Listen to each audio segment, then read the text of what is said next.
Ici Ludovic Lavacoté et Jules Boulet. Et vous écoutez Faut partager ça. Faut partager quoi? Un balado animé par des étudiants pour des étudiants offrant des témoignages et des outils concernant la réalité étudiante. Bonne écoute à tous! Bonjour tout le monde! Bonjour Juliette!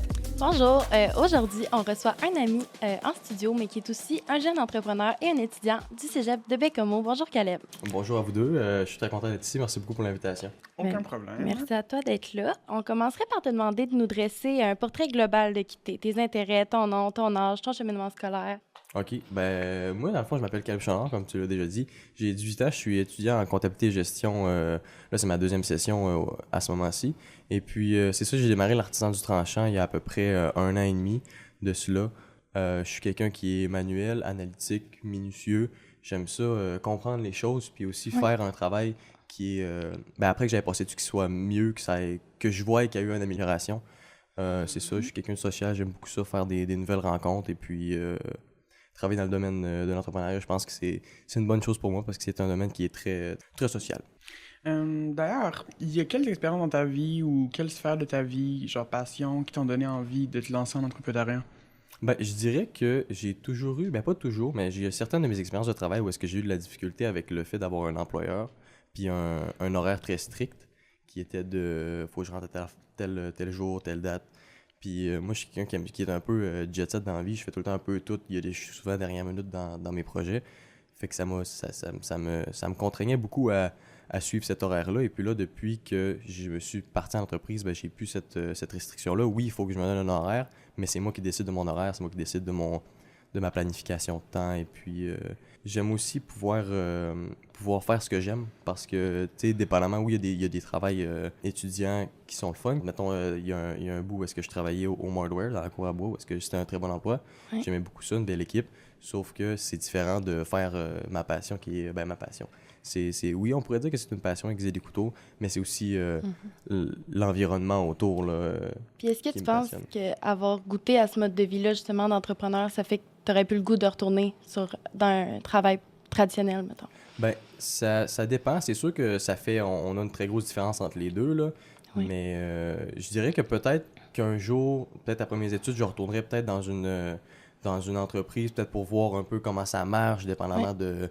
Je sais pas encore, là, c'est pas donné. Peut-être que je vais me lancer en entreprise directement quand je vais sortir de l'université ou me redémarrer quelque chose. Mais je suis pas fermé à aller dans un cadre d'emploi où est-ce que je pourrais apprendre auprès d'autres personnes qui sont plus expérimentées que moi. C'est clair. Est-ce que tu pourrais nous parler un peu de ta compagnie, de son histoire ou même de sa mission? Oui, il n'y a pas de problème. Moi, dans le fond, l'artisan du tranchant, j'ai fondé ça parce que je voulais me partir en entreprise. Puis je me suis dit, c'est beau de dire, je veux être entrepreneur, je veux avoir une entreprise, mais à un moment donné, il faut le faire. Il faut se démarrer, il faut partir quelque chose. Et puis là, je me suis dit, qu'est-ce qu'il n'y a pas à Baie-Comeau? Quel service qui pourrait être plaisant pour moi à faire, puis qu'il y aurait une demande? Et puis là, je me suis tourné vers l'aiguisage de couteaux parce que je me suis rendu compte que c'était une demande qu'il allait toujours avoir, puis qu'il n'y a pas personne qui faisait ça à Baie-Comeau. Il y a quelqu'un à Forestville, je crois, qui fait ça. Alors c'est ça qui m'a motivé. Sinon, j'ai commencé par aiguiser les couteaux de mes amis, de ma famille, pour voir si c'est quelque chose voir si j'étais bon, puis de deux, voir si j'aimais vraiment ça. Je voulais me lancer en entreprise là-dedans, faut que tu aimes ça, faut que tu sois motivé. Alors c'est ça, puis de fil en aiguille, j'ai fait les familles, les amis, après ça les clients, après ça les commerces. Puis là, ça va, tout roule bien. Mon Dieu, félicitations. Oui, c'est vraiment intéressant.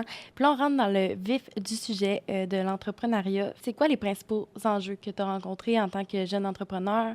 T'as-tu eu à demander de l'aide souvent, des références? Je dirais que oui, c'est sûr que j'ai eu à demander de l'aide. Mes parents m'ont beaucoup aidé. Ma mère plutôt du côté administratif, et puis mon père plutôt du côté manuel, parce qu'il y a des outils qu'on n'avait pas, qu'on a dû fabriquer. Fait que moi, ça m'a aussi rapproché de mon père en faisant ces activités-là. On a fabriqué notre stroppeuse, qu'on appelle, qui est une machine avec une bande de cuir. Ça, c'est pour la finition. C'est vers la fin en fait, je vais vous expliquer un peu comment ça marche. Dans le fond, il y a un client qui me contacte. Après ça, on a un dépôt, donc il vient déposer ses couteaux. Ensuite, j'inspecte la lame, voir est-ce qu'elle est cochée, est-ce que c'est tel type d'angle qu'il faut qu'il y ait dessus, dépendamment du couteau. Ensuite, je l'aiguise avec 2 pierres différentes. Je commence avec une 220 grains, qui est un grain qui est plus abrasif, plus rough, qui vient ôter beaucoup de métal. Puis ensuite, je finis avec, dépendamment du couteau, soit une 600 grains au diamant, qui est ça, c'est une pierre spéciale qu'il faut une eau avec un peu d'huile dedans pour pas que ça rouille. ou je fais avec une pierre au silicone qui peut être adaptée selon le... Il y a comme un petit outil que tu peux adapter le grain, là. Je le mets à 800 grains. Alors, c'est ça. Ensuite, il y a le stroppage, comme je vous parlais sur la stroppeuse, qui est l'affilage. Il me semble en français que ça, c'est comme je vous disais, sur une bande de cuir, ça vient ôter le petit fil de métal qui reste pour donner vraiment un tranchant rasoir. Ensuite, je les passe à la pierre d'argent. C'est une petite pierre qui vient... ça polit, enlève la corrosion et protège le métal. Oh. Ensuite, nettoyage à l'eau savonneuse, parce que des fois, la petite pierre d'argent, ça reste des petits résidus à la jonction entre la lame et le manche. Ouais. Et puis ensuite, c'est la tarification. Là, je mesure mes lames au pouce et puis je contacte le client pour la remise. Oui, mais ça doit demander de l'adaptation aussi d'un client à l'autre. Le besoin n'est pas le même, j'imagine. Oui, c'est sûr. Puis je fais pas juste des couteaux. Tu sais, je me spécialise dans les couteaux, mais je fais aussi des ciseaux, des haches, des lames de tondeuse, lames de tarière à glace. Je fais un peu de tout. Très cool. Alors, c'est ça. Tout ce qui est comme à aiguiser, là. Ouais, ben ça dépend. Là. J'ai déjà fait des... tu sais, pour les chevaux, là, je sais pas comment ça s'appelle. Là. Le monsieur m'avait dit le nom, là, mais pour faire les sabots des chevaux, là, c'était quelque chose. Puis il y a des gens, des fois, qui me demandent des affaires un peu spéciales, puis je vois si je peux le faire ou pas. Là. Ah, Ouais, c'est vraiment le fun. Puis tu sais, souvent, le monde, il y a personne pour aiguiser ça, puis là, j'arrive à le faire, ils sont full contents. C'est vraiment le fun. Oui, ça doit être vraiment gratifiant, en effet. selon toi, c'est quoi les qualités les plus importantes à posséder pour se lancer en entrepreneuriat, genre? Je pense que ça va être cliché, mais la discipline, c'est certainement quelque chose de très important parce que c'est beau le sens d'un projet, mais il faut continuer. Même moi, j'ai de la difficulté avec ça, la discipline. Là. Ouais. Surtout au niveau de poster sur les réseaux. Je suis pas tout à fait constant, là, mais c'est ça, c'est très important la discipline. Sinon, après ça, la persévérance qui est semblable, mais il y a une petite différence. Il faut juste continuer à toujours essayer de faire grandir son projet. Puis c'est important aussi d'avoir un intérêt envers son projet. C'est important d'aimer ce que tu fais puis de vouloir faire une différence dans ce milieu-là parce que si tu commences juste pour faire de l'argent ou pour X raison, ben à un moment donné, ça ne tentera plus. Tu as beau faire de l'argent. Si tu n'as pas de plaisir, si tu n'en tires pas quelque chose au niveau émotionnel ou que ça soit gratifiant pour toi, personnellement, je ne verrais pas le but d'avoir une entreprise. Oui. Puis j'imagine que ces qualités-là, ils se développent aussi, tu sais, une rigueur. Tout à fait. Mais c'est des choses, des fois, il y a des gens qui sont plus disciplinés que d'autres, mais c'est sûr que ça se développe. Là. Oui. Tout à fait. OK. Puis peux-tu nous nommer certains cours que tu as à la technique de comptabilité et gestion? Donc, rappelons-nous que c'est ça le programme dans lequel tu étudies. Ben, pour ma première année, j'ai commencé avec mes 3 cours, c'était marketing, droit et comptabilité. Ce qui était vraiment des cours extraordinaires, là, autant pour les profs que pour la matière qui était à l'intérieur. Mon préféré, personnellement, c'était marketing. Vraiment un cours intéressant. Et puis, pour ma deuxième session, là, j'ai comptabilité 2. Et puis, on a un cours qui est... c'est comme préparer pour le marché du travail, là, préparer son CV, préparer sa présentation aux employeurs. Alors, c'est ça. Donc, très utile. Quand même très utile, oui. Est-ce que tu pourrais aussi nous dire, selon toi, en quoi ton programme est comme bénéfique pour les entrepreneurs? Oui, moi, je vois déjà l'impact d'avoir une entreprise parce que là, il va falloir que je fasse... j'ai commencé à faire mon rapport d'impôt, qui est une chose que sans mes cours de comptabilité, ça aurait été un petit peu dur à faire.